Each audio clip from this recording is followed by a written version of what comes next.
দাবি আদায়ের লক্ষ্যে কর্মবিরতি পালন করছেন কুমিল্লা মেডিকেল কলেজ হাসপাতালের ইন্টার্ন চিকিৎসকরা।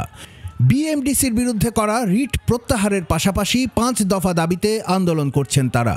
কুমিল্লা মেডিকেল কলেজ হাসপাতাল সহ বেসরকারি আরও 3টি মেডিকেল কলেজ হাসপাতালেও এই কর্মবিরতি চলছে। 11 মার্চ মঙ্গলবার সকাল 9টা থেকে কুমিল্লা মেডিকেল কলেজ হাসপাতাল প্রাঙ্গণে কর্মবিরতি ও প্রতিবাদ সমাবেশ শুরু করেন চিকিৎসকরা।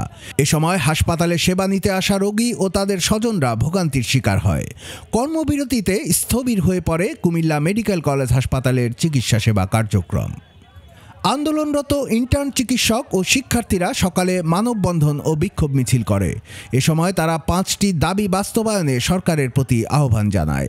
দাবিগুলোর মধ্যে রয়েছে এমবিবিএস ও বিডিএস ছাড়া অন্যদের ডাক্তার উপাধির ব্যবহার না করতে পারা, ওটিসি ড্রাগ লিস্ট আপডেট করা, স্বাস্থ্য খাতে চিকিৎসক সংকট নিরসন, ম্যাটস ও নিম্নমানের মেডিকেল কলেজ বন্ধ করা ও চিকিৎসক সুরক্ষা আইন বাস্তবায়ন করা।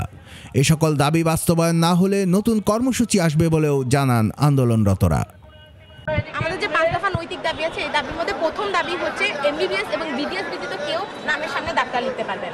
এবং আমাদের দ্বিতীয় দাবি হচ্ছে আমাদের আন্তর্জাতিক মান অনুযায়ী যাতে আমাদের ওটিসি ড্রাগ লিস্টটা আপডেট করা হয়। এবং আমাদের তৃতীয় দাবি হচ্ছে আমাদের যে ম্যাটস এবং মানহীন যে মেডিকেল কলেজগুলো আছে সেগুলো যাতে অতি সত্বর বন্ধ করে দেওয়া হয়। এবং আমাদের চতুর্থ দাবির মধ্যে আছে আমাদের যাতে বিভিন্ন পর্যায়ে আমাদের যাতে সরকারি ডাক্তার নিয়োগ দেওয়া হয়, যাতে হচ্ছে আমাদের উপজেলা পর্যায়ে ডাক্তারের যে সংকট সেটা যাতে নিরসন হয়। এবং আমাদের পঞ্চম দাবি হচ্ছে আমাদের যাতে ডাক্তারদের সুরক্ষা আইনটা যাতে নিশ্চিত করা হয়, ডাক্তারদের নিরাপত্তা নিশ্চিত করা হয়। 2010 সালে বিএমডিসি কর্তৃক একটা আইন প্রণয়ন হয় যে এমবিবিএস এবং বিডিএস ব্যতীত কেউ নামের পূর্বে ডাক্তার লিখতে পারবেন।